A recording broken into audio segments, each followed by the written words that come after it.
Imagine a cartoon character opening their wallet and a single moth flying out, looking left, looking right, and just dying of loneliness in there. No cash. No hope. Just vibes and a credit card that is somehow still working on its 14th consecutive month of minimum payments. Sound familiar? Because for millions of Americans in 2026, that little cartoon moth is basically a national mascot. Welcome to Dollar Drama, the channel where we talk about money the way Americans actually deal with it, with a little bit of panic, a whole lot of denial, and one credit card that we swore we would pay off in January. But, well, here we are in February still watching it grow like a houseplant whack, accidentally overwatered.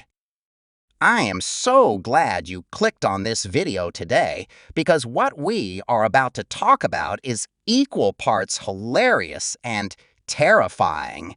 And honestly, you deserve to laugh about it before you cry about it. So let us set the scene. The United States of America. Land of the free, home of the brave, and currently home to a whopping $1.277 trillion in credit card debt as of the end of 2025. That is trillion with a capital T, 12 zeros, and approximately zero chill. To put that in cartoon terms, imagine Scrooge McDuck's famous money vault. Now imagine it is completely empty and there is just a giant IOU note taped to the inside wall that says, "Gone shopping, back never." That is America's credit card situation right now, and it is somehow still going up. Here's where it gets really funny, in a deeply uncomfortable way. The average American household is carrying over $11,000 in credit card debt. Not student loans. No, mortgage. Just the everyday, swiping at Target, ordering DoorDash at midnight, treating yourself because you had a hard week kind of debt. And the interest rate on that debt? A beautiful, villainous 22.3% on average.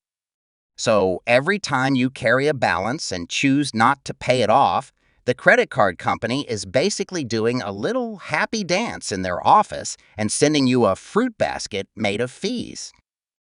Now, let us talk about how Americans actually handle money in real life, because if you made a cartoon about it, it would win an Emmy for comedy.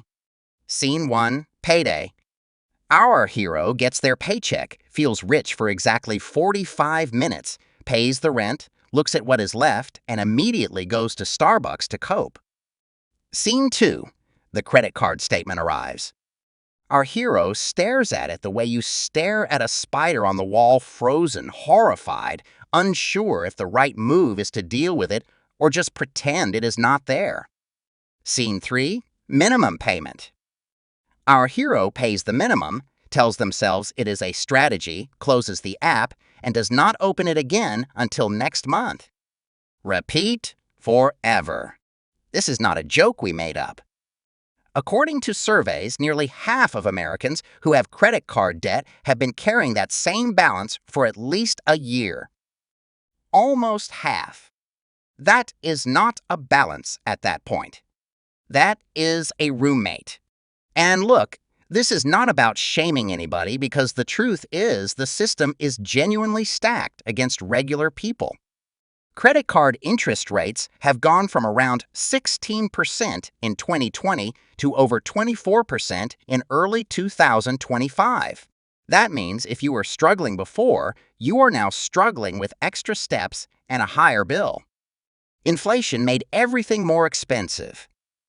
Groceries cost more. Rent costs more.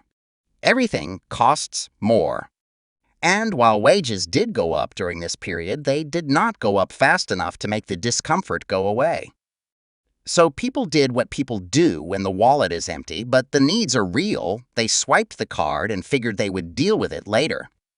And now later is here, and it has brought a lot of friends. The funniest and saddest cartoon moment of all is this one. A 2026 survey found that nearly half of Americans who currently have credit card debt think their debt is probably going to get even bigger this year. Not smaller, bigger. and they know it. They are watching it happen in slow motion like a cartoon piano falling from the sky, and instead of moving out of the way, they're just standing there going, "Well, I needed to eat, so here we are." The first step to fixing any problem is laughing at it just enough to stop pretending it does not exist and then actually doing something about it. Keep that energy, bookmark this channel, and let Dollar Drama be your financially chaotic but weirdly helpful guide through it all. If this video made you feel seen, give it a like, share it with your broke bestie, and subscribe to Dollar Drama so you never miss another episode of America versus its own credit card statement. We will see you in the next one.